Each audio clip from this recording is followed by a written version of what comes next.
Just before we head to the Adelaide Oval and speak to a great coach, breaking news for Florio Milk on another great coach. Celtic Football Club have just announced Ange Postecoglou is officially the coach. Yeah, that'll make him happy over there. Port take on Geelong 7:10 tonight. Gates are open a minimum overnight of 8 degrees, so please rug up if you're on the way. Joining us in the players' race is Port's coach Ken Hinkley. Ken, thanks for your time. Evening, Rowie. Good, my man. No late changes. We'll go in as named. That's right, yes, that's exactly what will happen unless something happens between now and game time, which we don't expect to be the case, so we'll be unchanged. And the Medi-sub is Woodcock?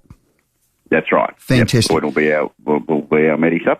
Okay, another hot start would be the order of the day. How do you duplicate what you did at Fremantle? Oh, look, I think it's always a challenge, isn't it? And in every game we play, we're looking for that great start, and every side is looking like, and Geelong will be the same. So I think if we start up the contest and we keep ourselves in the contest battle mode for the first quarter, I think that's the best spot you can possibly start. And, for us, it's proven to be a good formula. It's just that we haven't always got it right. Okay. Charlie will take the first ruck again? No, I don't think Charlie will be there for the first bounce this week. We might put him where he belongs, down in the goal square, and let Pete show his growth and take the first bounce for us. Okay, what was the decision-making of that? Was just a one-off then against Fremantle? I thought it was great. Bit of surprise tactics. We thought it certainly might upset them a little bit, maybe give us a little slight advantage, because we know, as I said before, the start of the game is as much around just being able to be physically competitive. And, we know Charlie's number one strength is that he takes on a battle, and, he's prepared to do that. But we also know that his value to us in front of that contest as well is typically early in games when Charlie's up and about, we tend to be up and about. I love your back six. Boy, do they work as a collective. Their continuity with each other and their understanding is just superb. If there is a team that is very similar to that, it is Geelong, and they can get some run from there. I don't think it's going to be a battle of the defences, because you both got good defences. It's probably who's going to convert when they get it inside 50, Ken. Yeah, look, there's no doubt that'll be for both teams, because it'll be a pretty willing game all the way through, I'd imagine. And as you said, both teams have got solid defences. Geelong, with personnel by name in front of the ball, are really damaging when you look at them on the team sheet. There's, with Cameron and Hawkins and Rowan and Dangerfield back tonight as well. There's some real weapons there, Duncan and others that can play there. But we feel as if they're the same. It's always the same, Rowie. They're going to look at our challenges and have some concerns. We're going to look at some of their challenges and have concerns. It'll be about supply and the quality of supply to both ends. Yeah, it's a dual threat, Hawkins and Cameron. How are you going to man them up? Who will Alea go to, do you think? Yeah, we'll play our style and our way, and that'll be, whoever's in the area will pretty much take care of whoever's there at the time. And, whether that's, Mackenzie, Jonas and Alea are our obvious three talls that will play tall, and they'll certainly take care of the talls of Geelong, and that may at times look different because, Geelong have changed a little bit of the way they play Hawk at times. They'll push him up the ground a little bit further now, so we'll maintain a structure that suits us as best we possibly can. What's the key to beating him, Geelong? Oh, I think there's no doubt. You've got to win the contest against Geelong, and you've got to put them under some pressure first, and you can't allow them to control the ball like they like to build their game with the ball in hand, and everyone knows that. But there's a challenge that sides have had now for 10 years is to how you stop that from happening regularly, and they've been good enough to do it regularly over a long period of time. So we understand what they can do and what they like to do. Our challenge is to try and take it away as much as we can. Yeah, I've loved Boakey and Ollie. They've carried the midfield in your three losing games. I spoke about this with you a couple of Fridays ago when we went through those losing ones. Who needs to step up in that engine room for you today, or who would you like to? I don't know, will SPP go through there? You got a couple of options there, but you're going to need a collective to beat their midfield, Ken?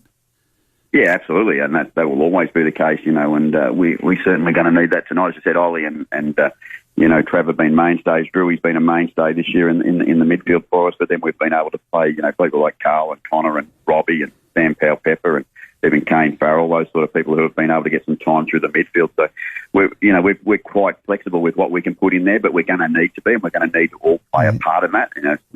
I think the battle will be not so much who's potentially the best player out there, it'll be who's the best group out there, and that's what we need to be by the end of the night. Kenny, I'm a little bit with Tommy Jonas. I think you need a big scalp tonight. I think the players need it. You do play for your fans, but you play for yourself, your pride and your systems and all of that. But you need a win tonight. This is not just another game.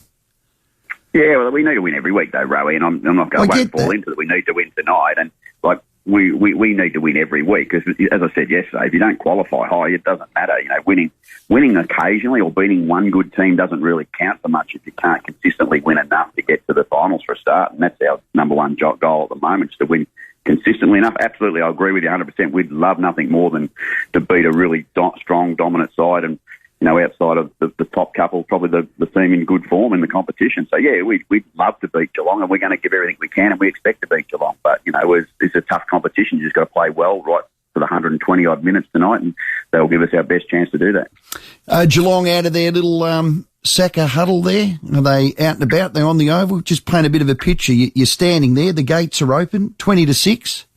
Yeah, no, they've got a little bit of movement, and a little bit of freedom now, and they've been, you know, they've had a, you know, I was talking today. It's not that much different for us, Drew. When you travel interstate, as much as you're in a hotel room, you're still not doing much for the afternoon session. You're basically laying around waiting for the game. Yeah. You're not using energy, so you know there's not too much different. We've done it a number of times last year. We got up at 4:30. We went to the Gabba. We stayed in a room up there for a couple of hours before we went down to the change rooms, and we played some of our best footy off that preparation. So I think it's a mindset thing, preparation, and you know, and I know that Geelong will be, you know, given everything they've got, their quality as they are, they won't use that as any type of excuse for themselves, and we certainly won't use anything other than our best performance to be able to beat them. Ken, appreciate your time. Just a little over an hour before the game. Have a ripper. 4 quarters of your best. I am convinced it's better than Geelong's. Let's hope we see it tonight. Good luck. Good on you, Rowie. Thanks. Good man, Ken Hinkley there. We are blessed. I mean, it's cold. He's sitting out the front. He's talking to us an hour and a bit before the game. Well done. Port's best is better. It just simply is. Now, I know Ken's not going to get into you need a scalp. Yeah, you do. You need a scalp. And I know people on the bus, a train and a tram, or in their car on their way there tonight. This is from a fan's perspective. They want to see them beat a top 4 team. Full bore with 4 really good players back in after the bye on their home deck on a Thursday night. And I'll tell you another thing. It'll be the highest rated TV football game ever.